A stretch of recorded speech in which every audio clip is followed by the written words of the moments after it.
All right, you know what time it is, baby. We back. Coming into week 3. We're recording this tonight, right before Thursday night, week 3.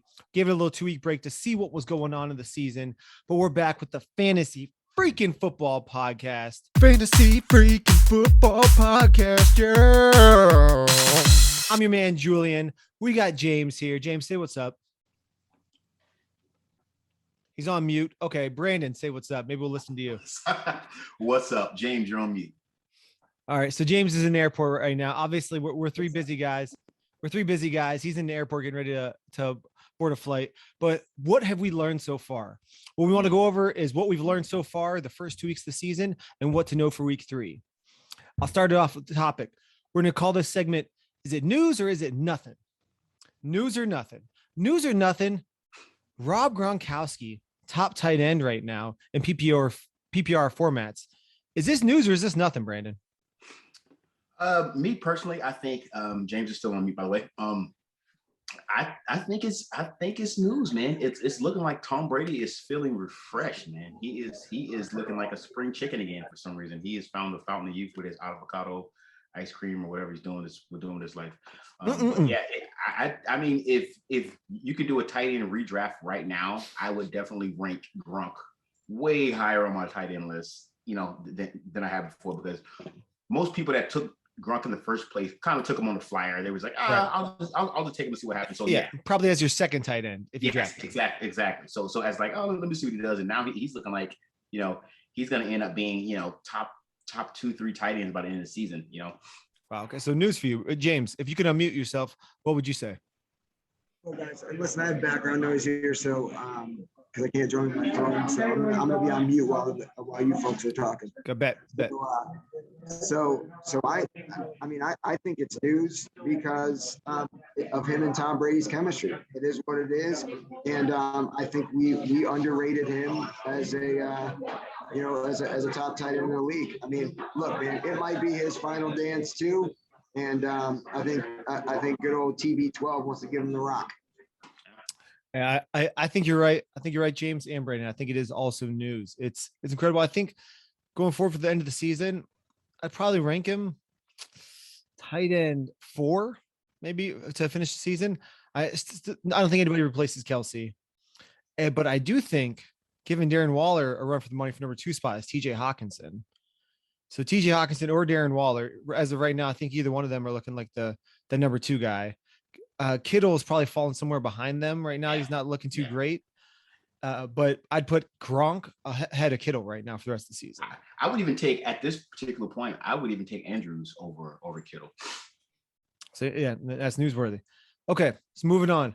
Hey, James and Brandon, I'm gonna let you guys think of a news or nothing topic. I'm gonna bring up a couple other ones right now, though. So some things that we weren't really expecting. The Texans looked decent, put up a ton of points week 1, and still put up points last week too. Brandon Cooks is incredibly fantasy relevant through 2 weeks, but is he fantasy relevant this week now that THRU is out? I actually have in a league with 3 wide receivers. I drafted heavy wide receivers in PPR format. I have Devontae Adams. I have DeAndre Hopkins. I've got Brandon Cooks, and I've got Mike Williams. I'm actually sitting Brandon Cooks, despite he's a wide receiver 1 right now, over Mike Williams for this week because THRU's out. What do you guys think about that? I think it's this week. I would definitely be a little gun shy about playing Brandon Cooks just because THRU, man. I mean, the guy has the worst luck in the world. Let me tell you. So.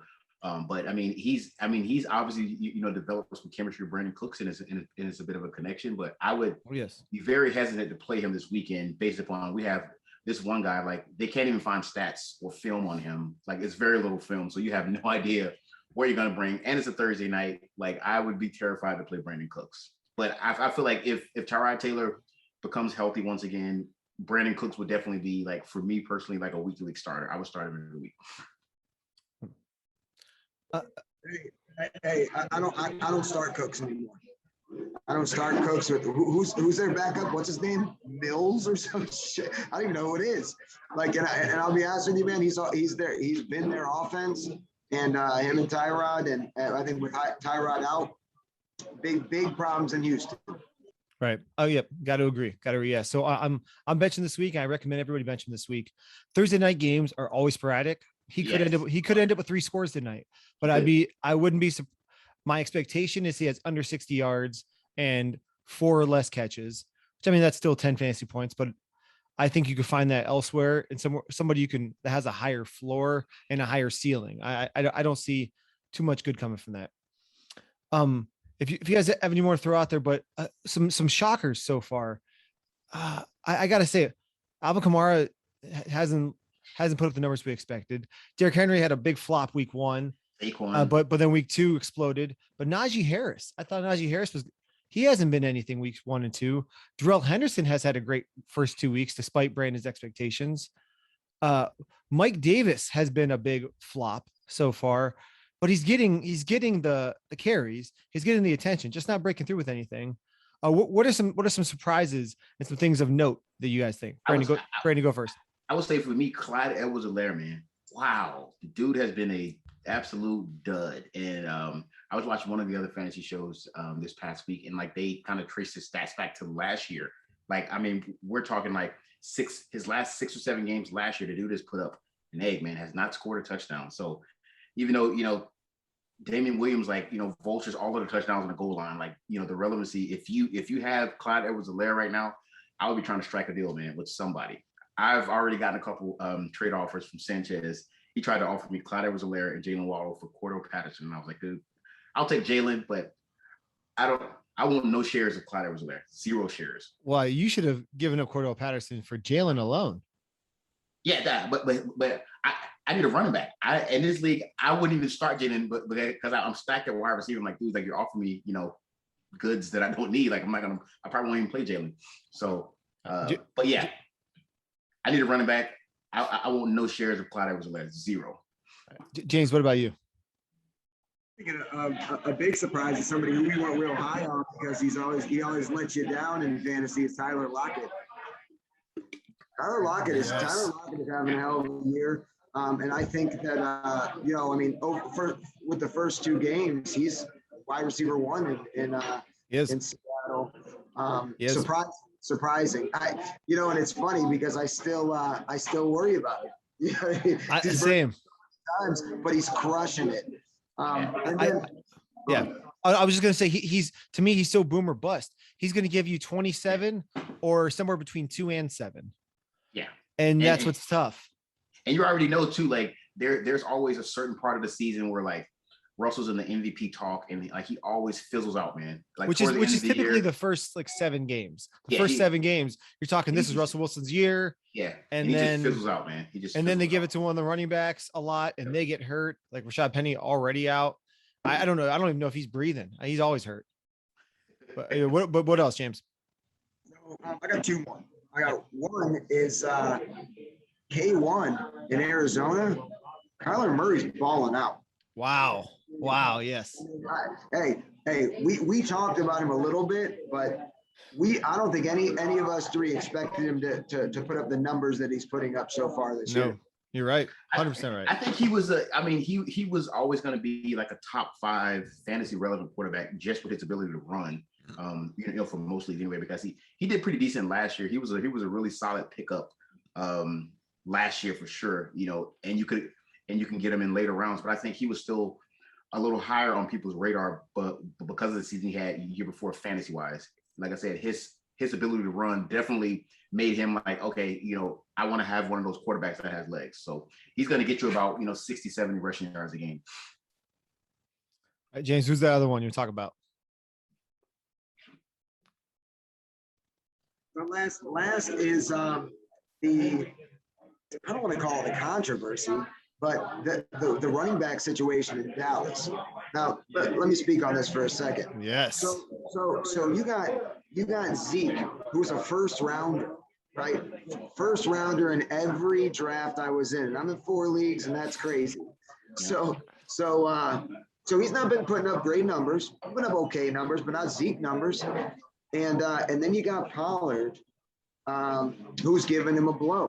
And I think Pollard is doing so well on the ground because I think defenses are expecting a pass. And when they hand him the rock, holes wide open.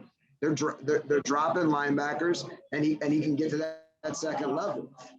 What that does in the future helps the Cowboys, but what does it do to Zeke's fantasy value? I think Drops what it. it does to Zeke's fantasy value, it definitely drops it, and it kind of puts the people who drafted him in the first round between a rock and a hard place, because you always want to ride your horses. Like, I would be hard pressed to see somebody bench Zeke Elliott, and then you're going to be living and dying with hoping that, you know, Pollard doesn't vultures a couple touchdowns, or he doesn't break a, you know, he doesn't break a big touchdown. So you're living on the edge with Zeke every week. So, like, I mean, Zeke's ceiling weekly is going to be like, you know, 10 to 12 points. Like that for me, that's probably going to be a ceiling, because they're going to go with Pollard a lot, like a lot. So I mean, and as far as the futures of the Cowboys too, like, they're not going to pay him whenever Pollard is giving them, you know, the same production. Right. And just give a little update on where Zeke is, because this is a big topic. We're talking first round. Like, you put first round capital on somebody, it's a lot to talk about. And Zeke is somebody that if you play fantasy football, you're nuts if he's not on your first round radar. Yeah. So right now in standard scoring, he is 20th overall in running backs, and full point PPR 25th. So he's not even an RB2 through 2 weeks. That is news. But Kamara's right about there with him. Kamara had a good week 1, really bad week 2.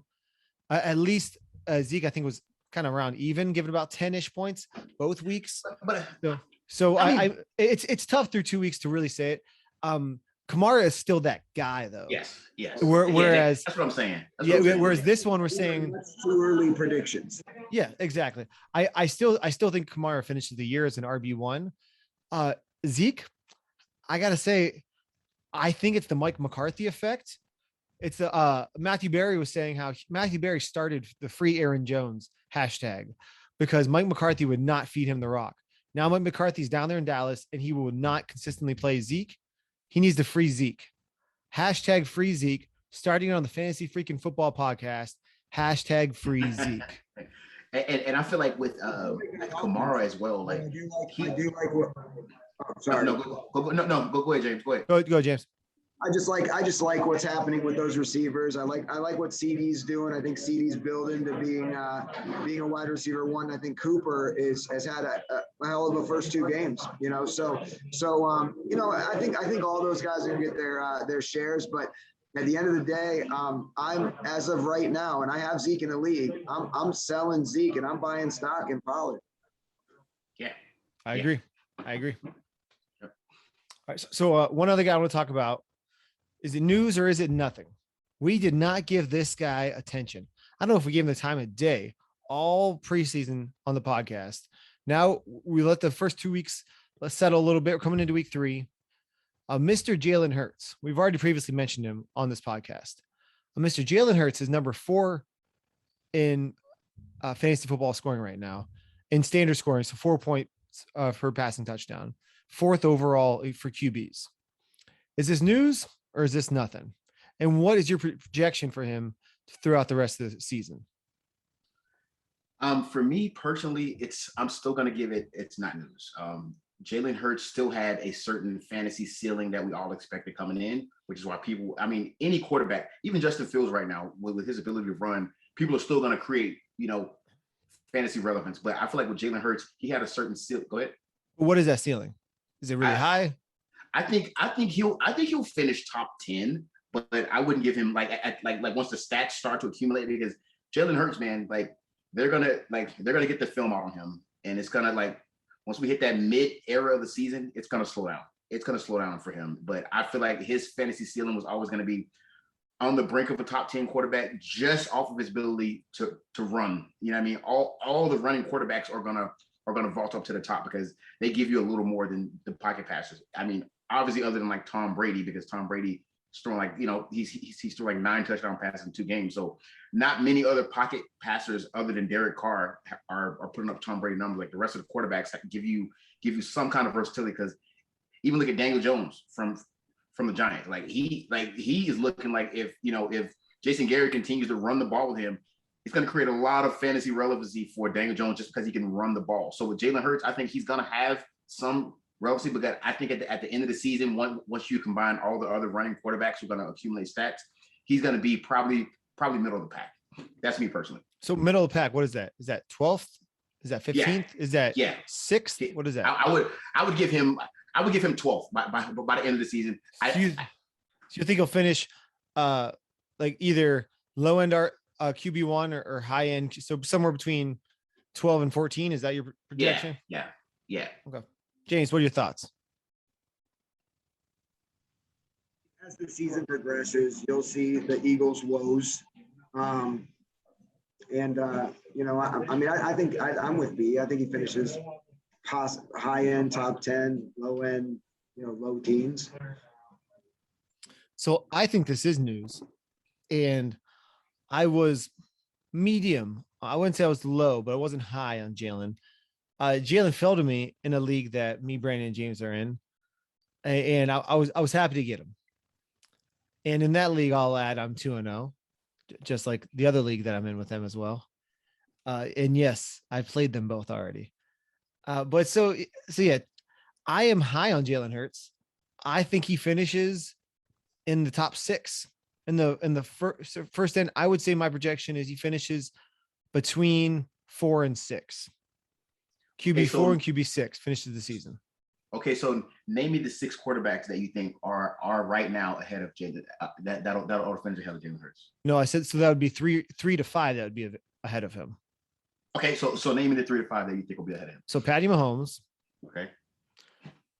Josh Allen is not looking good, but he'll finish strong. I think so, right now I'm saying Patty Mahomes, Kyler Murray. If Lamar can stop doing dumb stuff, possibly Lamar Jackson. Mm-hmm. And then it's a toss up, man. Really? It's really a toss up. If Josh Allen can get back to Josh Allen started off not too great last year either, and then came together. So I have a feeling Josh Allen will get up there, but I don't think anybody else. I don't think Tom Brady stays this way all season long. I just don't. Kyler Murray, yeah, I said Kyler Murray number 2. I think I can name you about 4 quarterbacks other than the guys you named that I think will definitely finish ahead of Jalen. Definitely who? I mean, you said you didn't want to say Tom Brady, right? So I mean, do I get to say Tom Brady? I said it's possible. That's why I said 4 to 6. It's possible Tom Brady does. I don't believe Tom Brady finishes the season the way he started it. I don't think that happens at all. I'm going to go with Dak Prescott. He's definitely going to finish higher than Jalen Hurts. Absolutely. Wow. He's definitely going to finish higher. Yes. We'll talk about this one on the side because I put some money where your mouth is on that one. Dak Prescott, I feel like Justin Herbert is. You already said Lamar Jackson. Justin Herbert, come on, man. You don't think so? Not at all. Jalen Hurts 100% finishes better than Justin Herbert. What? But see, I feel like you can't be like so into your heart because you have Jalen Hurts, man. You got to look at this logically, Julian. I'm telling you, like, look at the numbers. Jalen Hurts is not a great passer, though, man. You don't got. I'm looking at points. I'm looking at points. Yeah, you're looking at points. So once again, once they force him to be a passer, that's going to decrease. It's still a long season, man. You know what? You also said about Lamar Jackson. You know what happened with him? MVP. Lamar Jackson is a way dynamic runner than Jalen Hurts. I'm just saying I've heard this. I have Jalen Hurts bias. I watched him. He still has his same go-tos: hike, roll right, cut off the whole left side of the field. That's what he does. Defense is going to pick up on that. I'm just letting you know everything you're saying are the exact same things people said about Lamar Jackson. I would definitely take Dak at this point. Dak Prescott will definitely finish higher than Jalen Hurts. If you want to put money on that, I will take that to the bank. Yeah, barring injury, obviously. I think it's too early to call it on Jalen Hurts. I think there are a lot of quarterbacks that could finish better than him. Yeah. I think Aaron Rodgers finishes better than him. Absolutely. Oh, no. Aaron Rodgers. That's another one.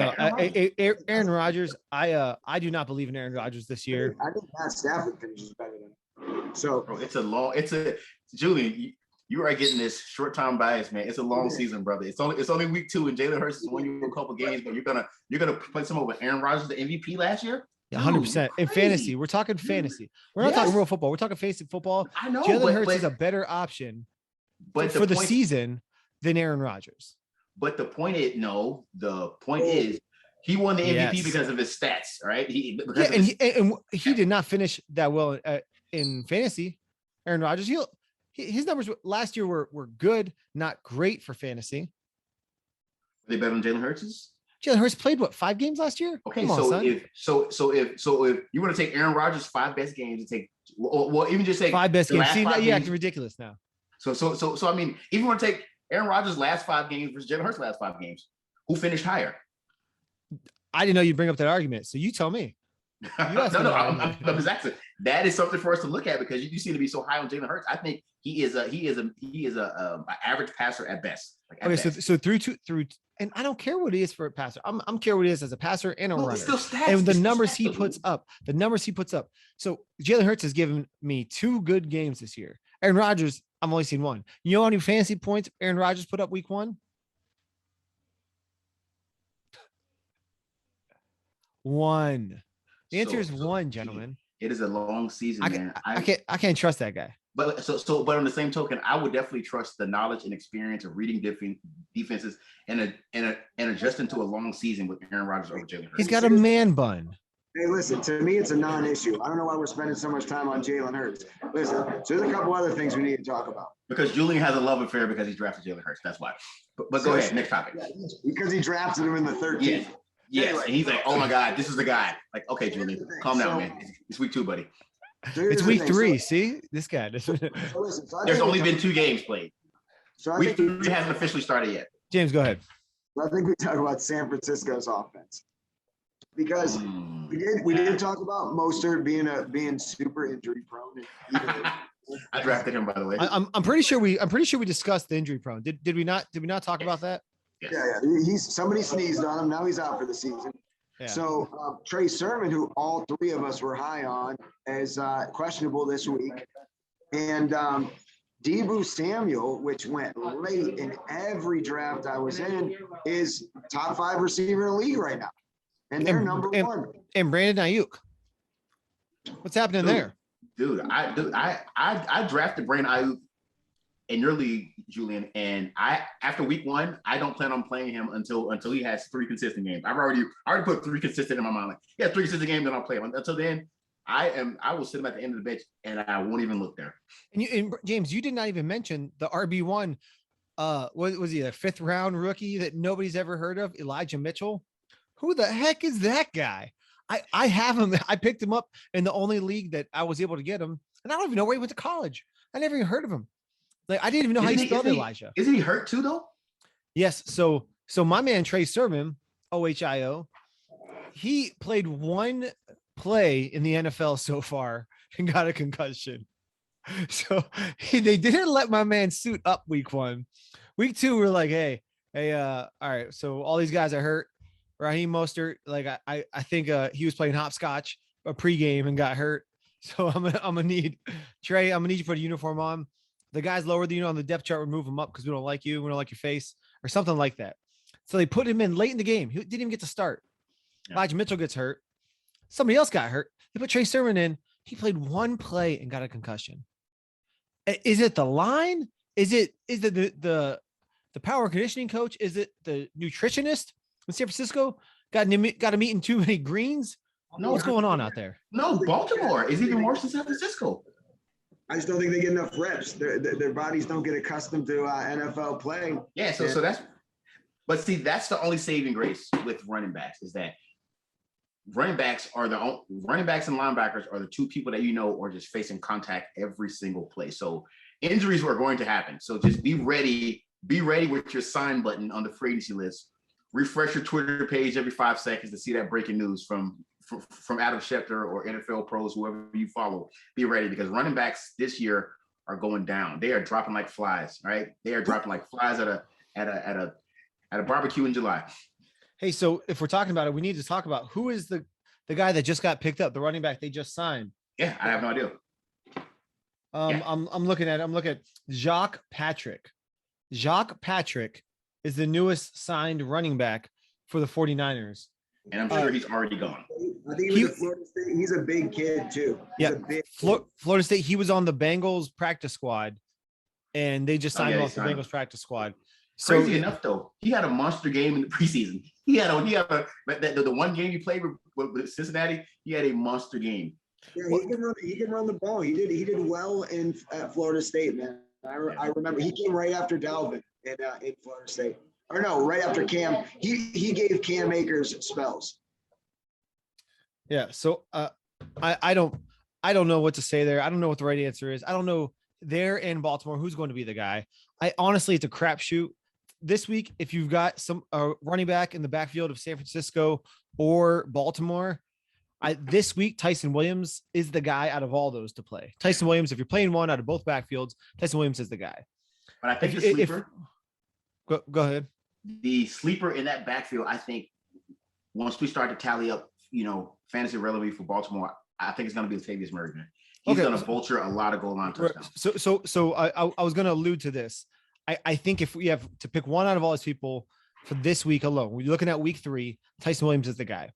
Now, if we're looking at projecting down the season, I like Brandon just got to, I think Latavius Murray is going to be your guy. Latavius Murray already has scored in each of the games. He was on the team for like 3 days and they threw him in. Latavius Murray scored week 1 on that Monday night.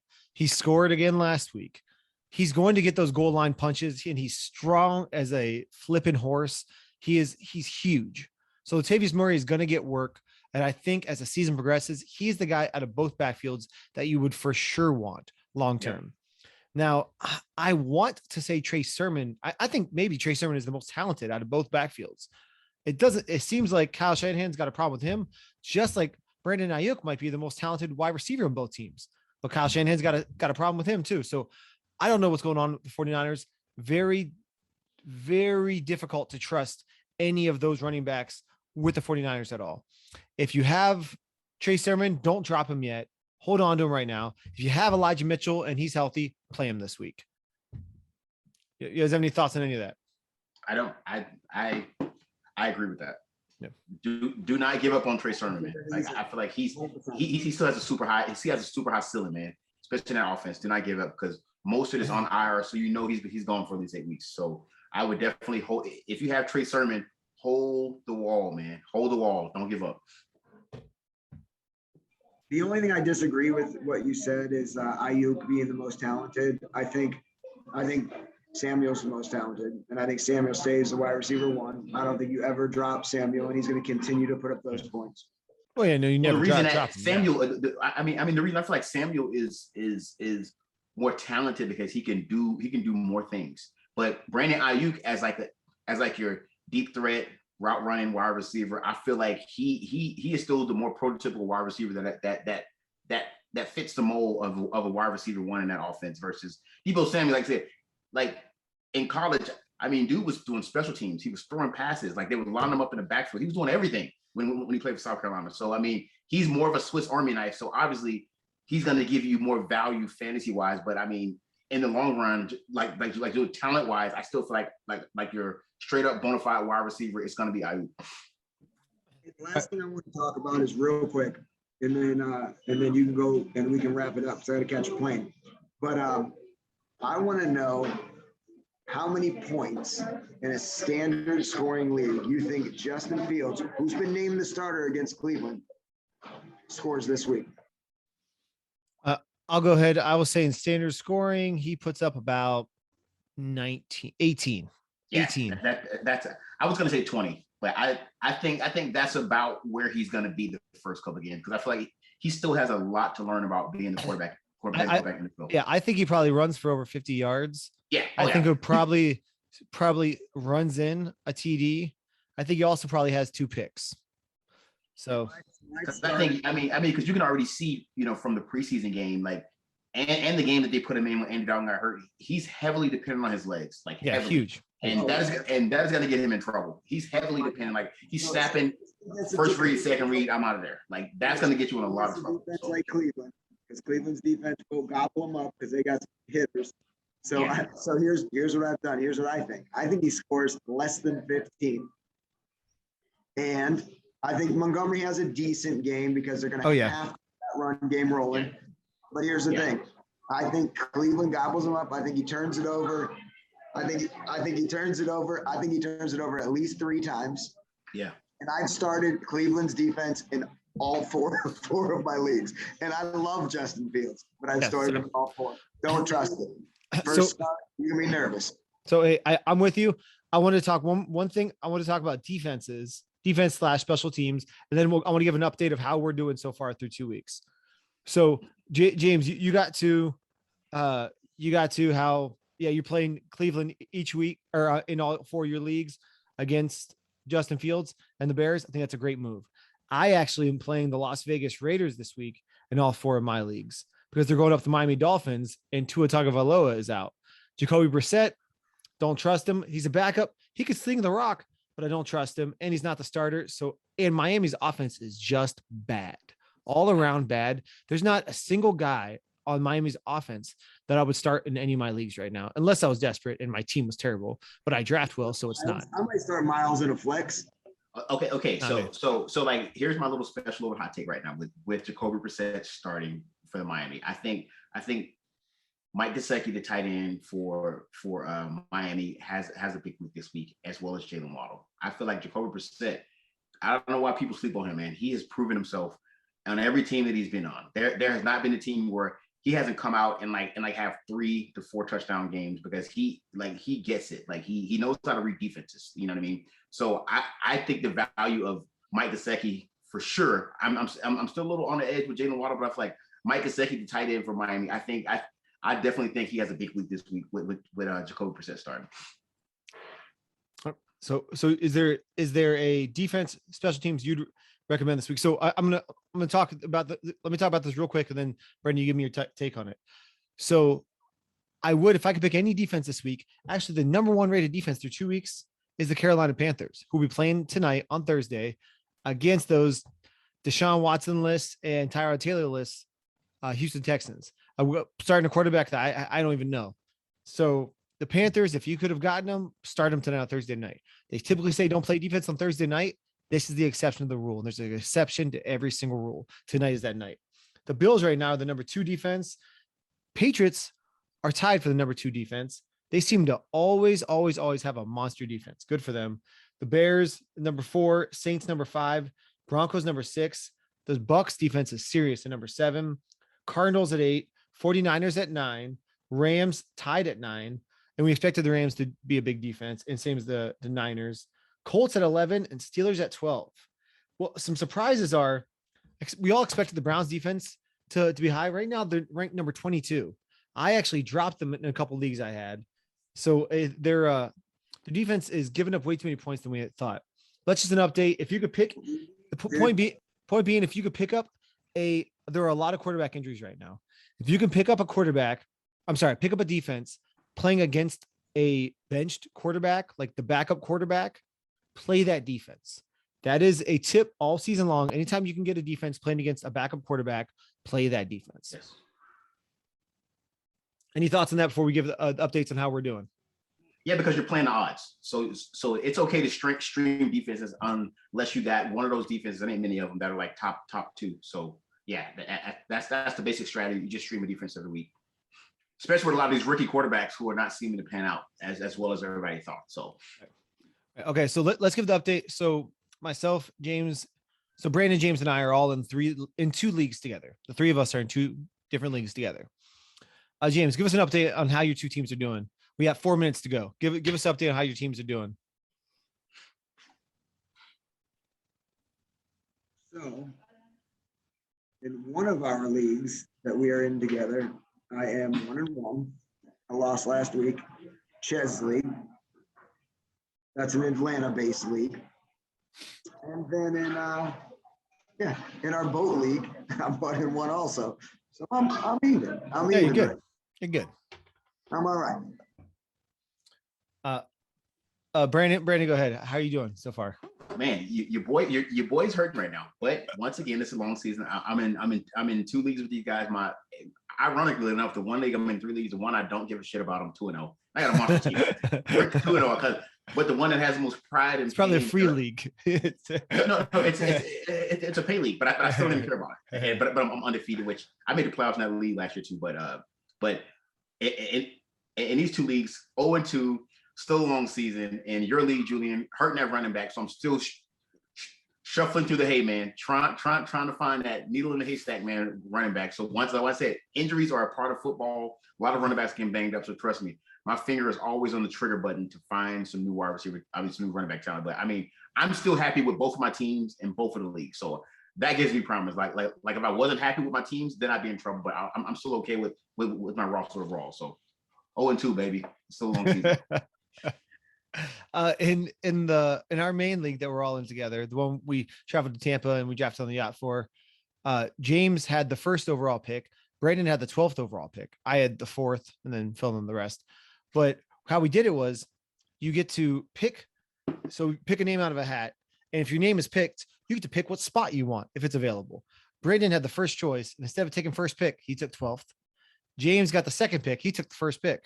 I got like 4th or 5th or something. And I took the 4th pick. But so that's how it worked out.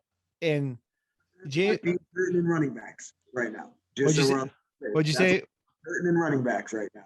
Yeah, he's hurting running backs, but he made that decision for himself. Well, he could have been anywhere. Okay. Backstory. Like I've done a lot of mock drafts, and a lot of my best drafts were 11 and 12th picks. So I had to, at that particular point, I'm in 2 of the leagues. I had to go with my heart because all the other ones, I was top of the draft, and I didn't really like my teams. So I was like, you know what? All my best mock drafts were back, so that's why I picked it. Every mock draft that I did, Nick Chubb fell to me. That's who I was looking for my first running back. I was going to come back take THRU. 11th, Patrick, the 11th overall pick, took Chubb was going to fall to him. I was like, dude, my plan is falling where I wanted to be. I'm going to get Nick Chubb, and I'm going to take THRU, and I'm going to smash his lead. That's what I thought. Right before the pick that I was going to pick, Patrick takes Nick Chubb. That ruined my season, dude. So I had to change my entire draft strategy at that point. I'm 11, he's 12. He took the guy that I wanted. And Patrick was the defending champ, and he's crushing the league right now. He took Chubb, turned around, took Kelsey, came back around, took Murray. So he's crushing us. I don't believe Chubb fell to him, dude. That's weird. He shouldn't have fell down. Dude, Word of the wise, don't look at mock drafts. Whack. No, I mean, obviously the mock drafts did something because in every mock draft, Nick Chubb was there for me to take. And in that league, I was one pick away from so yeah, the mock drafts being exactly it's close. It's close. All right, we got 1 minute left, so I'll give you an update on how I'm doing in the 2 leagues. Well, I'm 2-0 in both of them. I mean, nobody's surprised. Jesus. It's still one season, Jalen Hurts. I played Brandon in one of them so far. Obviously, I'm 2-0 in that league. I played James in one of them. You were shitting bricks that game too. Oh my God, Brandon, you almost beat me. I said no. The whole story, Julie. Brandon had Darren Waller on Monday night, and he came back. I only won by 5. I was up a ton. Darren Waller and Sammy Watkins. But all right, hey, week 3 starts tonight. Good luck. Reach out, comment below, subscribe. It's been the Fantasy Freaking Football Podcast. We'll see you next week. We Fantasy Freaking Football Podcast, yeah.